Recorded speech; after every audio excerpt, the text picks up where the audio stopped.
recording yet. Okay. And now you're good. Protection and policy meeting for September 23rd, 2019 is now in session. Let's see who all is here. Alder Stevens. Here. Alder Vanderleest. Here. Alder Scannell is here, and Alder Stoyer sends his regrets. We certainly wish him good health and a quick recovery, but he has a health issue that he is addressing tonight. And Alder Dorf is here. And Alder Dorf is here. Welcome. I'll take a motion to approve our agenda. Motion to approve. Motion to approve Alder Vanderleest, second by Alder Stevens. All in favor? Aye. Opposed? We have an agenda. Motion to approve the minutes Motion to approve. by Alder Stevens, Second. second Yes. by Alder Vanderleest. All in favor? Aye. Aye. Opposed? Okay. Our minutes from September 9th, 2019 have been approved. We're ready for regular business? Yes. Let us do our regular business. Number one, consideration with possible action on a request by Richard Craniums at 840 South Broadway to temporarily extend their licensed premises to their parking lot on September 29th from noon to 6 p.m. for an event. The Protection and Policy Committee has been granted final approval on this. Staff? Law Department has no objections. The police, even though they're not here, recognize that they've had events there in the past, and in their packets said they'll have security and fencing to prevent, so police have no objection. Motion to approve. Motion to approve by Alder Stevens. Second. Second by Alder Vanderleest. All in favor? Aye. Opposed? That passes unanimously.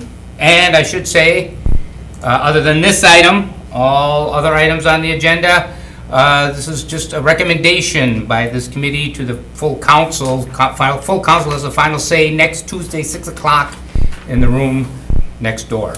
So if you don't like our decisions, there's a second swing. On to two. Consideration with possible action on an application for a Class A beer and Class A liquor license for Dolgen Corp. LLC at 1641 Main Street. Staff. Law Department has no objections. Please concur. This in your district? Motion to approve. Motion to approve by Alder Stevens. Second. Second by Alder Vanderleest. All in favor? Aye. Opposed? That has been passed unanimously.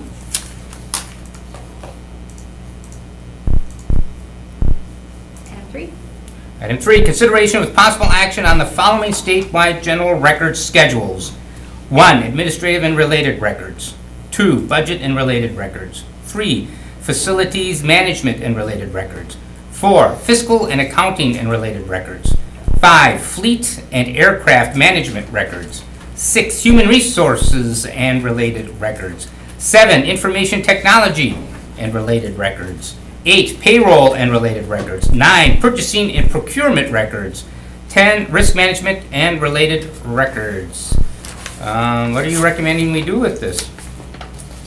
So this is similar to the one that I brought a few meetings back, which was to adopt the general municipal schedule. So in comparing our current records retention schedule to that municipal schedule that the state put out, there are some types of records that are in our current schedule that we need to continue keeping that don't fall into any of the general categories on the municipal schedule. So I spoke with someone from the Public Records Board, and she said they typically advise municipalities to adopt all of the other statewide schedules, so that when we come across records, for example, like unemployment records and workers' compensation records don't really fit into any of the municipal categories. Mhm. So for those types of records, if we adopt all of the statewide schedules for all of these more specific areas, those types of records will fall into one of the categories on there, and then we can rely on those categories without having to ask the board for approval of categories that we create ourselves. So we don't have to keep every single type of record that's in that 250-page document that was in your packet. I did that, to be honest, I didn't read the whole thing, I kind of skimmed, but yeah, it was, But for the records that we do keep and we want to continue to keep, or we need to continue keeping, but they don't fit nicely into one of the municipal categories, we want to be able to rely on these more specific statewide schedules.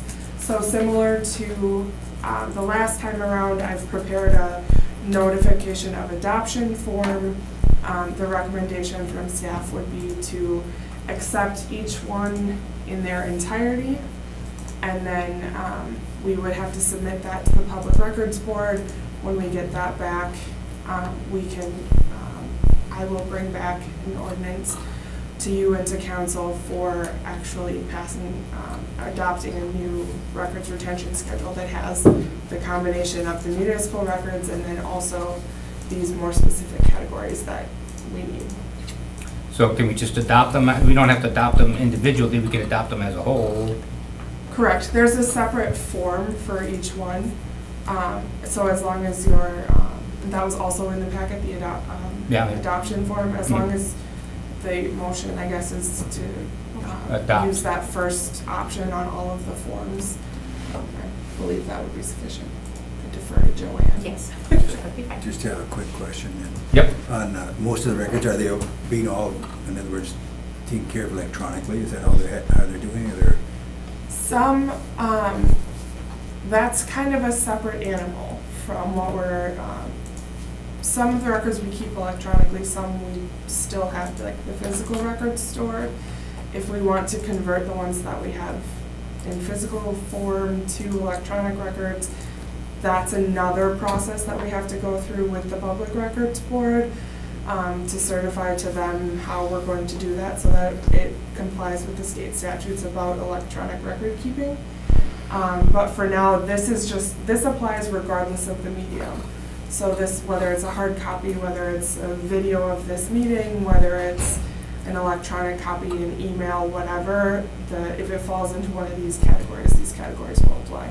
Are most of our records kept here right at City Hall then? I believe so. I think so. I don't think we have any. That's my only question. I know the county's working on. I may be mistaken, but as far as, I know law department records are all kept within City Hall. We don't have any off-site storage. In the But I'm not basement? sure about other. In the dungeon? Yeah, in the dungeon. I'm not sure about other departments though, if they've had to go towards off-site storage. I think everything's here. That's my only question. I know the county's working on a lot of, we're trying to get more things on electronically done. Yep. Especially Yeah. on the law department end of it, where people can access them, through the internet system. Right, and that is something we also want to do, but this is a big thing that we need to get in order first before we can really tackle that other. It really is its own separate monster, so we'll get there. Electronic records, shocking. Motion to approve. Motion to adopt. Yeah, okay. Motion to adopt all 10, was it 10 items? 10 items, yes, by Alder Vanderleest. Sorry Yep. to interrupt. If you could, should just be a motion to opt in their entirety to each of the 10 schedules. So motion to opt in To the entire schedule. into the entire schedule. So you've made a motion to opt into the entire schedule. Seconded by Alder Stevens. All in favor? Aye. Aye. Opposed? We're on record for adopting, or opting the records.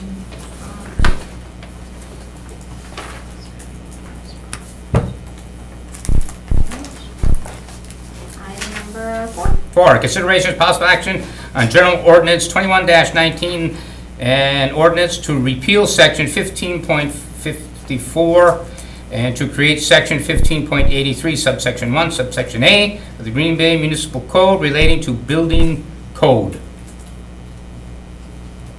Staff? Anything? Come up there. Sure? We recommend approval. I'm shocked at that. So I did a memo in the file, I don't know if you guys Yep. had a chance to read it. Yep. There's basically two sections. The 1554 states, that we're talking just basements of residential houses, states it has to be 7'6".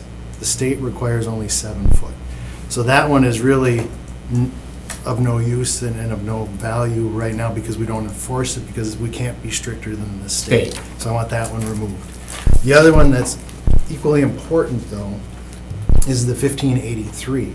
That's one that's somewhere in the course of time, we put it in there that it had to meet UDC for all structures, all houses. Even, the UDC was adopted in 1980, June of 1980. So houses prior to that have typically 6'10", 6'11", 6'11 and a half. By the time you put a ceiling up there, you're down to 6'10". So we can't grant you a habitable space in the basement under this current code. So what I want to do is take that, and what happens is people go do it illegally then. Yeah. So they don't put in an egress window, smoke detection, etc. This would just take it off the books and allow them to do, if it was built at 6'10", you can still put a habitable space down there. I've talked with the fire department. There's a way of, if you got your floor joists up there, and let's say they're this deep, you can put 2x4s or 2x6s next to it and then cut it out so that it's tall enough to get that 7 foot. But it's not as safe because you're taking old wood that's stronger and more durable in a fire, trimming it and sistering it. So they would prefer just let it be 6'10", because they know it's 6'10" when they go into the house to fight a fire. So those are the two propositions that we So have. practical. Yeah. Yes. That's what we thought. Any questions for Any staff? questions? Cool. Yep. Motion to approve. Motion to approve by Alder Vanderleest. Alder Dorf.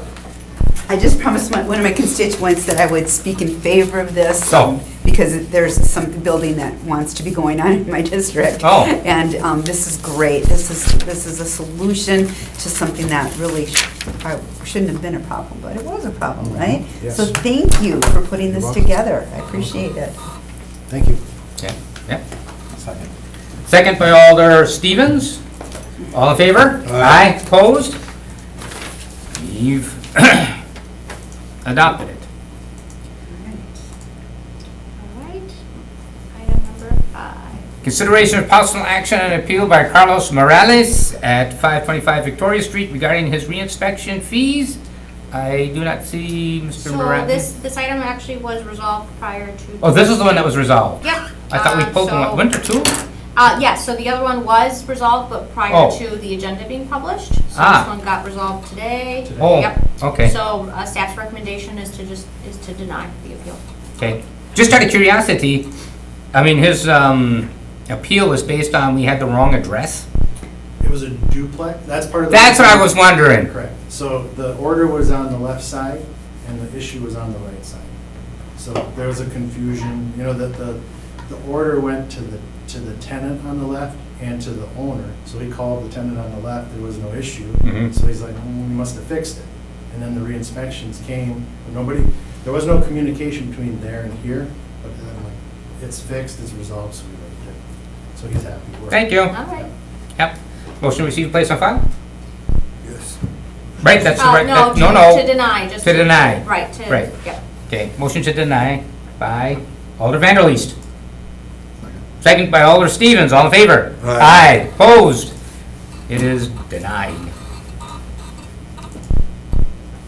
Item 6, Mhm. I have a snippet for deny. Okay.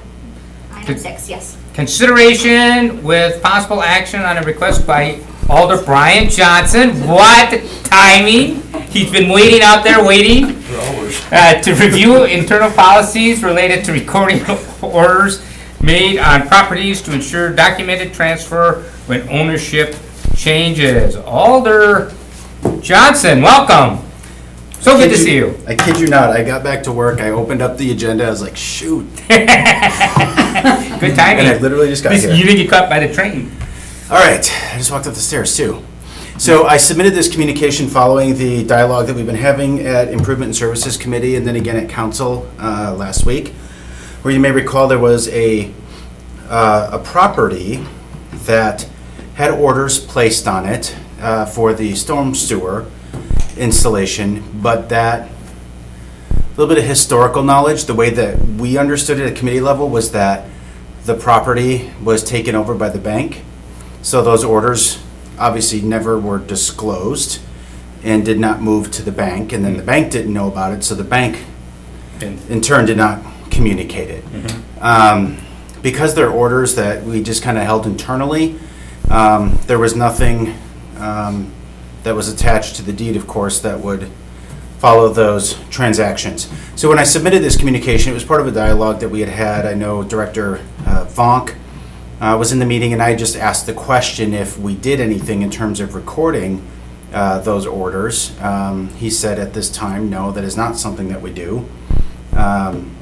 Now I mean, in fairness, I don't know if that's an isolated incident where we need to be concerned about it, or should we consider a policy that we would record those orders so that if there were a property transfer in the future, that it would follow with the property transfer and that we don't have to rely on a selling party's commitment to disclose those orders. Because in this particular scenario, as you may recall, here we have a developer who is unable to secure an occupancy permit for his property until these orders are fulfilled. And it was for an order that he knew nothing about. And it's no fault of his, it's no fault of the city's. This is just a very unique circumstance, and I'm trying to determine if it makes sense for us to record those orders. Admittedly, I don't know what it's gonna cost. I'm really looking to staff, right, to help us identify, hey, every time we record this is how much it costs, these are how many orders we issue in a given year. If it's one isolated incident over the course of a decade, the cost might not be worth it. But I am looking to maybe staff and then discussion from the committee about whether or not it makes sense for us to engage in that type of exercise to prevent a similar circumstance from happening in the future. That's the history. Yeah, there we go. All right. One quick question, Brian. Yes, sir. On that property, was that actually a foreclosure? Was that, they were bought through the bank, was it a foreclosure? No, I guess I can't verify that. I don't think it It's a was. receivership. Pardon? It's receivership. Receivership. It's bought out of Yeah. receivership. Because a lot of times when they buy them on foreclosure, you're buying a property as is. Right. Whatever if you owe the county or the state or whatever, Yeah. all those fees have to be brought up to, in other words, they have to be all taken care of. Sure, but in this case, this isn't a fee. No, I don't These were understand. orders, It's right, to orders. do something, and that just never followed through I understand where it with comes new from. ownership. It's So- kind of a touchy. It is. And like I said, this is where I'm looking to staff maybe to help verify, like, how frequently does this type of thing happen? And is there another way, I guess, that we can help to prevent that from happening in the future? It would be nice if the orders would follow, with the documentation. Right. But, maybe more discussion, staff will give us some. Well, I'm wondering is if, because this was found out from DPW, right? They found the orders, right? But when he went to get a permit, that was the disconnect between the two departments, right? just I'm wondering going to if- defer to staff maybe on that. Yeah, on that well, line look of at communication. staff, So, all right. Yep. yeah, but I just wanted you guys to understand the background of why I submitted this, and ultimately what I'm trying to do is problem solve. And is there a policy that we could create that would help prevent something like this from happening in the future? I thought you were just trying to give us a hard time. Well, that too, yeah. We'll do that with your set of meetings. Anyway. Staff? Well, we were just talking about this. I think we might have worked with law department on this with regards to properties that are condemned. Sometimes we have these zombie properties where we don't know who owns them, it's a bank, we have it condemned. But if there was a way to record a lis pendens or something, so somebody buying it's like, oh, wait, there's orders on this, so we know that we're gonna have to put a lot of money into this. But for some reason, I didn't think we could do it. I think law advised that we could not do lis pendens with regards to the condemnations. Now, this might be different Right. with a street vacation, but Typically, documents that can be recorded against a property are documents that affect title, and a inspections order wouldn't affect title. I know that certain title companies, as a practice, do contact the clerk's office to get a letter that basically states that this property is free of any inspections orders, and that's something that they require as part of their process in order to proceed to closing. But it's not something that would pop up in a title search per se, because it's not recorded again, because it doesn't affect the title of the property. But we can certainly look into review with the Register of Deeds and reach out to them to see if that, because that office essentially controls what documents they would accept for recording against a parcel. But just offhand, I'm not aware that it would be something. But where's the repository for these orders? I mean, it got lost and forgotten about, but then it was found. Right. It was my understanding DPW had a record of it, or had, a copy of it or whatever. They knew what was going on. Is that we're all... It would be the department that's issuing the orders, I would presume.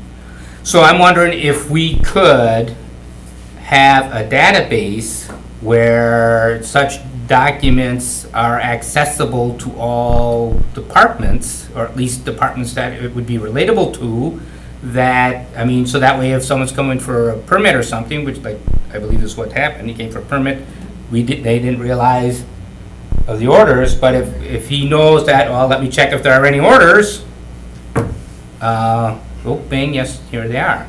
Would that be anything illegal? And that just sounds kind of like an internal check between departments. Right. Uh-huh.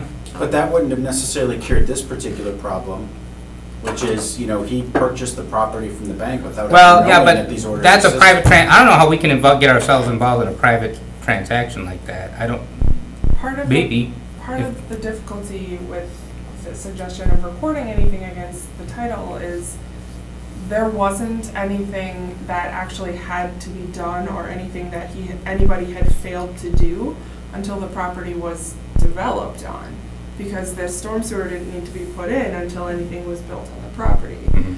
So we can't record a hypothetical requirement of some sort through the Register of Deeds or anything like that, Right. when it may or may not be something that's ultimately required. Why Right. would a hypothetical order exist? The order can exist because the order said if this property is developed, there has to be a storm sewer. But that doesn't affect title. Right. And the city, excuse me, I'm sorry, were you done? Yeah. Okay, I'm sorry. And working with the city, negotiating with the developer might say, okay, we as the city will take that on, or you as the developer take that on, right? It could go either way, as I understand it, correct? And so to have some kind of, and then obviously whatever way it goes, DPW has a copy of that. And if we could just have that and some database that's accessible, because what happened is so that either if a developer comes to DPW or to inspection or whatever, that information is made known to entity. So would that be known to the developer then before they ever pull a permit It'd be known when they get a permit. to build, and not when they're trying to gain occupancy? Because my understanding, that's the problem right now, and anyone can correct me if I'm misunderstanding this, but he's trying to get occupancy on his property right Right. now, and now he can't. Right. Because he's being told that he needs to do this after the structures are already built.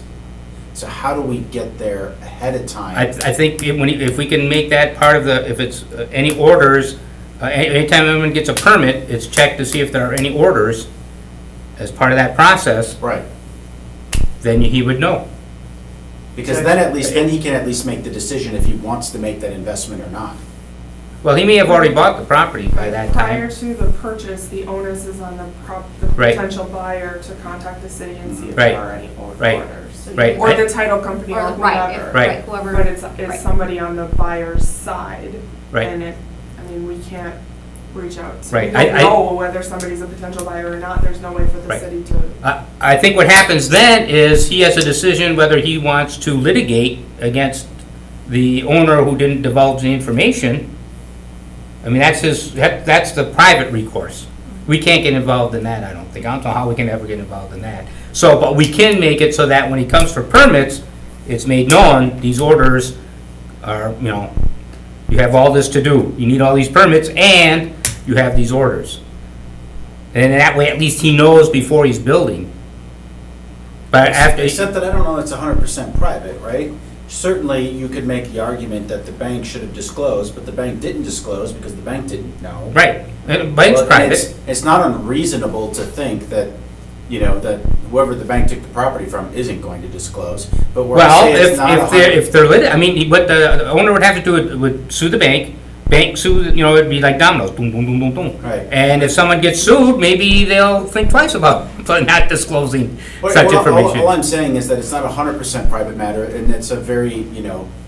I think it's 100% conceptual private matter thing, at that point, it's 100% private Except matter. that the fact that the city has issued an order on the property. And that's why I'm saying that we do have, you know, some type of stake in this discussion.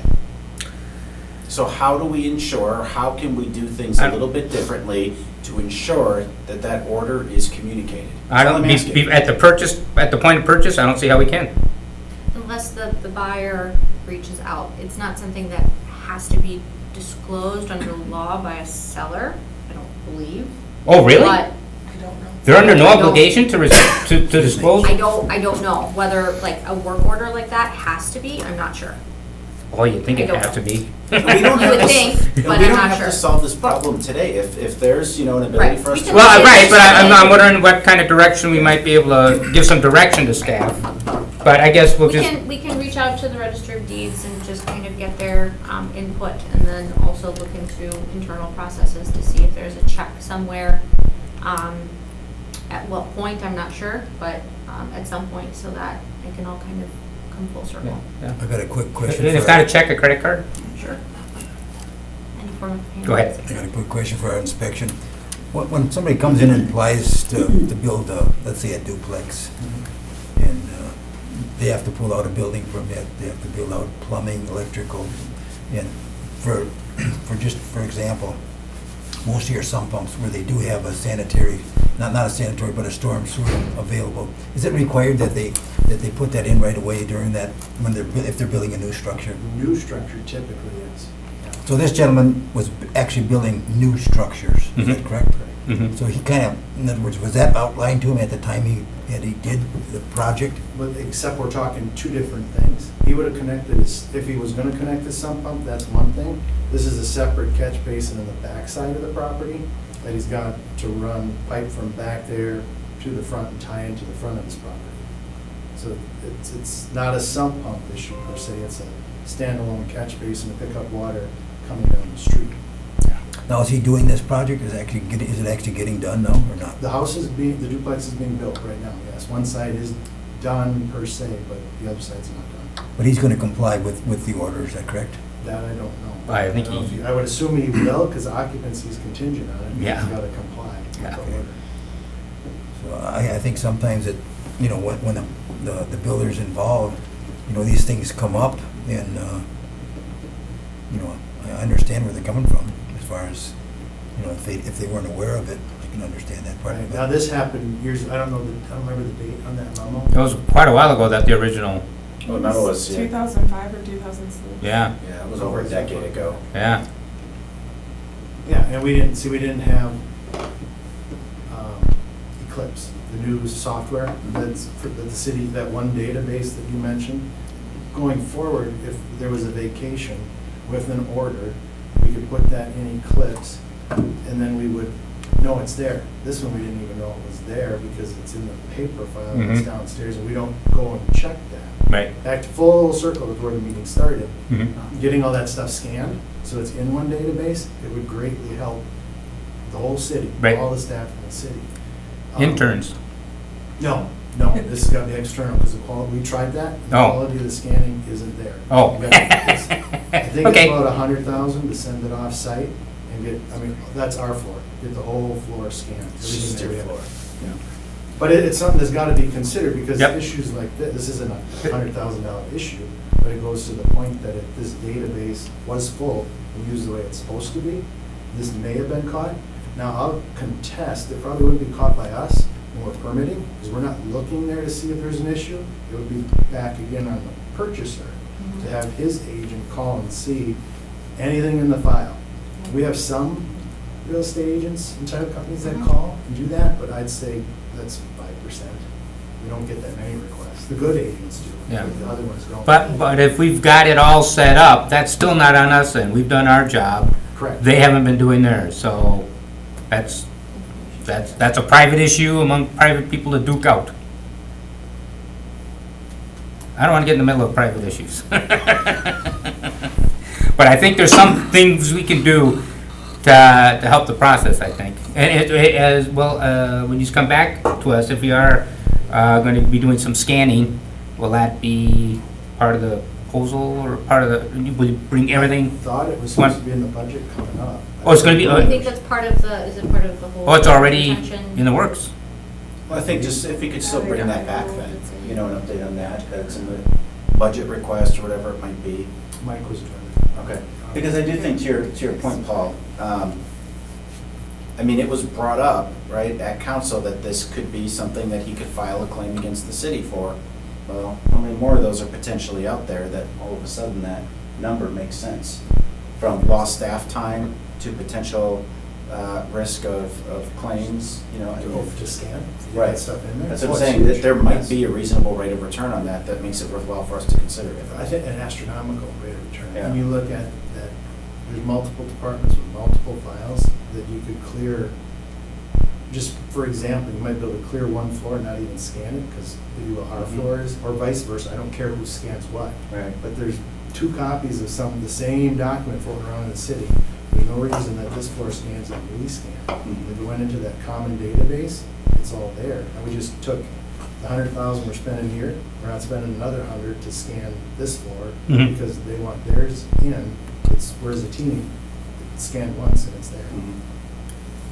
You know, when I scan and I hear a bell, it becomes a scan-nell.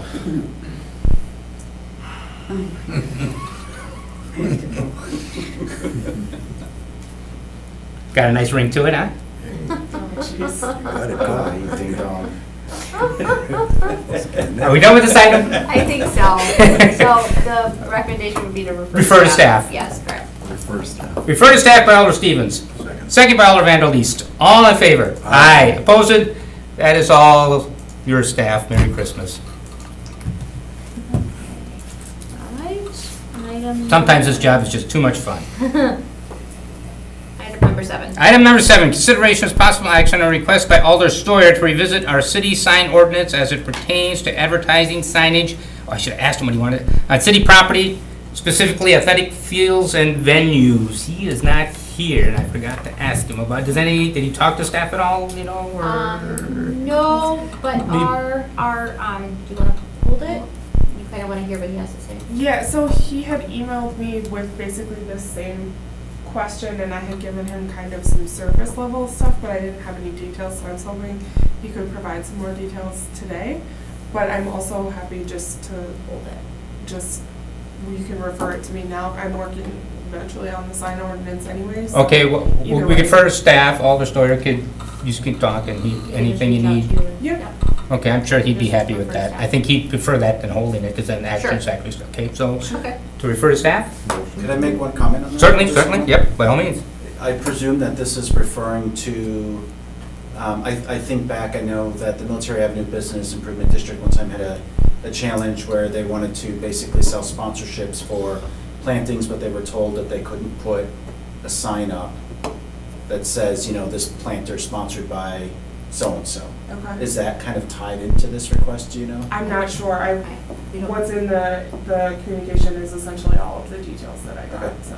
And I bring that up because if that is tied in, I Sure. would love for us to reconsider how we work that.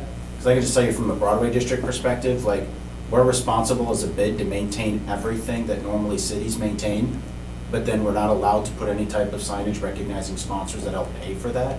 So it would be nice to have that ability. I think that's a distraction. Well, then we can not do it, and then the city can find a way to fund these nice things. So I just think it would be a nice thing to at least No, consider refer it to staff. if that's all tied together. Sure. Okay. So refer to staff? Motion to refer by Alder Stevens. Second by Alder Vandelist. All in favor? Aye. Opposed? That is referred. Again, Merry Christmas, staff. Thank you very much. On to informational, the liquor violation report for September 23rd, 2019. We had no violations for this report. Just a blank paper. Yes. Thank you, well done, very good. Receive and place on file. Motion to receive and place on file by Alder Vanderleest. Second by Alder Stevens, all in favor? Aye. Opposed? Gentlemen, What did you receive and place on file? the liquor violation Liquor report. violation, there was none. Yeah, blank paper, yeah. Here, you could go with all the other blank ones, we have quite a few. Motion to adjourn by Alder Stevens, second by Alder Vanderleest, all in favor? Aye. Opposed? We're done. Turn it off, I gotta tell you guys something.